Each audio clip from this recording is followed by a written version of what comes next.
Oh, goody. My first JTech video. You can't handle the truth! Pow!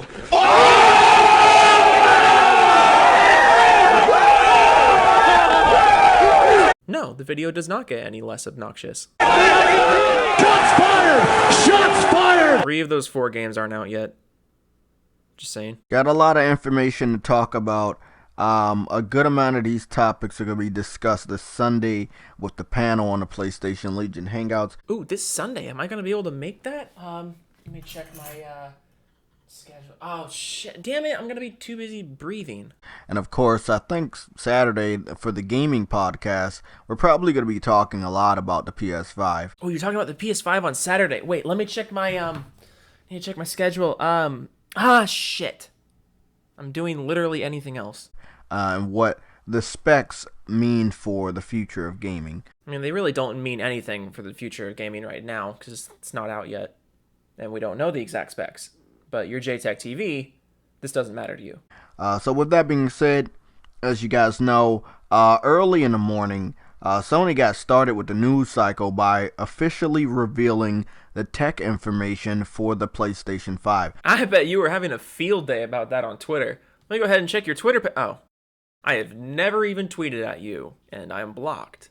You know, I wasn't even going to make a video on JTech until I saw that he had blocked me for literally no reason. Now I just feel obligated to. Oh well. Now, I don't think they revealed completely everything that's going to be inside of it. No, they just made some vague statements about what's going to be inside of it. They said the SSD was going to be fast. The CPU was going to be fast, and it was going to be 8 cores, which really doesn't mean anything because they didn't tell us the core speed. They said the GPU is going to be very strong, but it's going to be custom, but they didn't give us any equivalents, so we could maybe see some benchmarks. And they said the SSD is going to be fast, and it's going to be able to load Spider-Man in 0.8 seconds, which, oh goody, a new console will load an old game faster. We didn't hear anything about price point, we didn't hear anything about frame rate, we didn't hear anything about whether or not Sony's going to stop blocking crossplay, we didn't hear anything about whether or not Sony's going to drop the online charges, which are completely unnecessary. Really, in the grand scheme of things, we didn't really learn much of anything about the PS5, but you're JTech. That's not going to stop you. But it sent a shockwave throughout the whole internet. Even with Joker going to the Smash Brothers game and Microsoft showing off all the different colors of their controller during the Inside Xbox live stream, it didn't stop the PS5 hype train. Well, I mean, yeah, it's Sony ponies. Nothing's going to stop their hype train. You know, we understand the PS4 dominated this gen. PS1 and PS2, they dominated their respective generations. PS3 did not dominate last gen. But at the end, it ended up beating their competitor, which was the Xbox 360. The Xbox 360 sold 84 million units. The PlayStation 3 sold 83 million units. Both really respectable numbers. I wouldn't really call that dominating. As far as game sales are concerned, the Wii was the winner in terms of game sales. It was also the winner in terms of console sales at 101 million units. But no, we can't talk about that. I think it's sitting at 102. PS1 is at 103. And PS4 is at 92 million so far that we know. At the end of this year, and this is where the news starts to get pretty big. Oh, yeah. No, it's big. That's great. At the end of the year, the PS4 could be above 103. I don't know if I would go that far. I mean, the PlayStation 4 is currently at 94.2 million units. I don't know if we're going to get another 9 million units over the next, 8 months? Especially after the PS5 announcement and with all the PS5 hype that's going to be going at E3 probably. I don't see another 9 million PS4s being sold by the end of the year. But then again, I think about things realistically, and you just look at things through the lens of a Sony pony. That means the PS4 would have outsold the Wii and the PS1. But now let me ask you something, JTech, assuming you actually watch this video, which you probably won't. Why do you want that? Like, honestly, why is that important to you? Why is it important to you that the PS4 becomes the best-selling console ever? I mean, think about all the things that Sony has done in response to their success with the PS4. They said no to crossplay. They raised the price of PS Plus for no reason. It's a price that's something you shouldn't have to pay for anyways, but they raised the price because their sales were so good and they knew people would pay for it. They're continuing to put out games with subpar frame rates and subpar security, and their online security is awful. Why do you want this console to be the best-selling console ever? Why do you want the PS4 to be the precedent of what's expected from a console? Putting it up real close to the PS2, which is the highest selling gaming home console ever. That's something to think about, because my prediction is, and I'm still going to stand by it, by the middle of this year, which is June, that the PS4 might be at 100 million. So you think that the PS4 in the next month and a half is going to sell 6 million units after the announcement of the PS5? No. That means after other game announcements and games release dates get announced, we could be looking at a hype train that propels the PS4 into over 105 by the end of the year.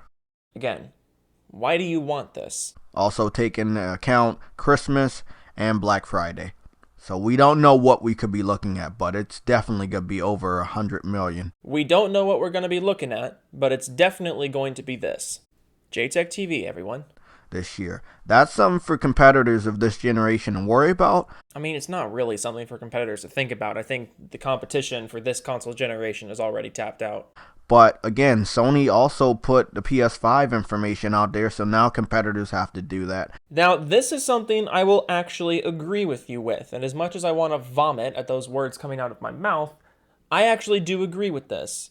Now that Sony has put out, a very vague statement about what the specs of the PS5 are going to be, Microsoft is now kind of obligated to do the same, and I'm actually interested to see what happens there.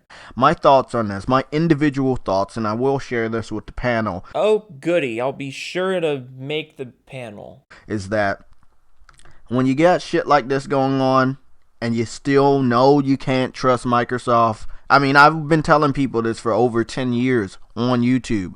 Don't trust Microsoft. Don't trust Microsoft, but do trust Sony. Don't trust Microsoft. Trust the company with horrible online security. Don't trust Microsoft. Trust the company that has security breaches and doesn't tell consumers that their information has been compromised. Don't trust Microsoft. Trust Sony, the company that raises prices of their services for literally no reason. Don't trust Microsoft, trust Sony, the company that denies crossplay when literally every other company wants them to be in on the fun. Don't trust Microsoft, trust Sony, because they gave us a vague outline of something that might be coming next year. When you were buying a 360 and it was scratching your fucking disc. When you were buying a 360 and it was dying on you because of the red ring of death. And you had to end up buying over 5 different 360s throughout the generation. Yeah, the 360 was very weird at launch. And it really hurt Microsoft's reputation with the console. But then by your own admission, the 360 ended up winning that console generation. I was going to ask why you were going in so hard on the 360, a system that hasn't been relevant in years, but then I remembered that it actually outsold the PS3, so I understand why you're upset. It's fucking dumb, but I understand.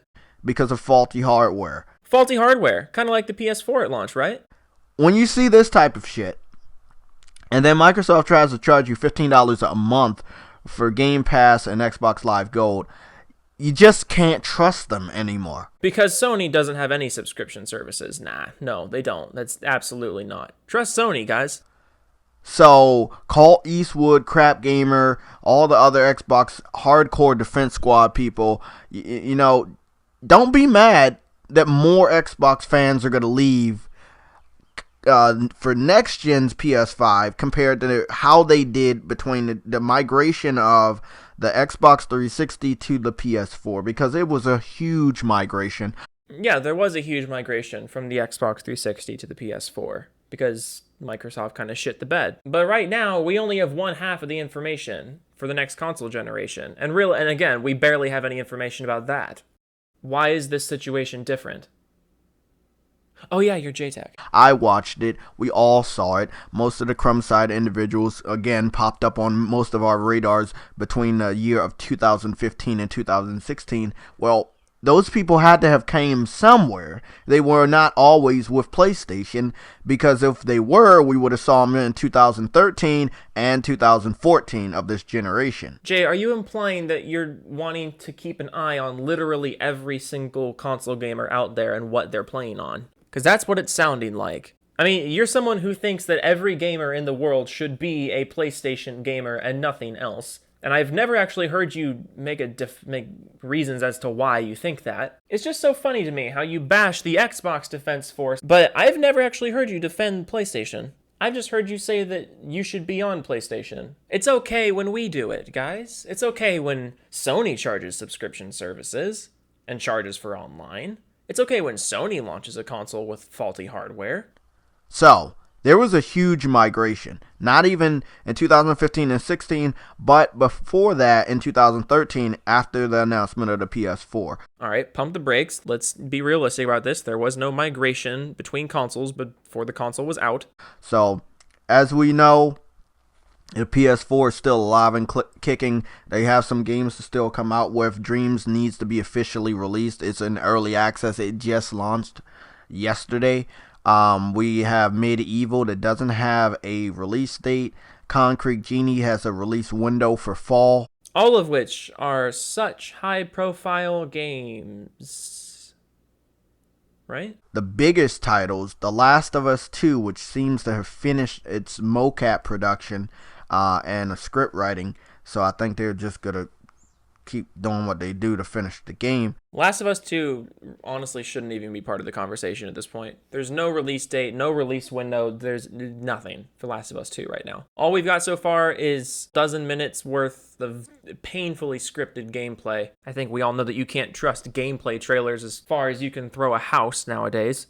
Looking at you, Anthem. But honestly, The Last of Us 2 shouldn't even be part of the conversation right now. Given how little we actually know about the game and how little Sony is actually putting in stone in regards to a release date with that game, I wouldn't be surprised if it doesn't even come out on the PS4.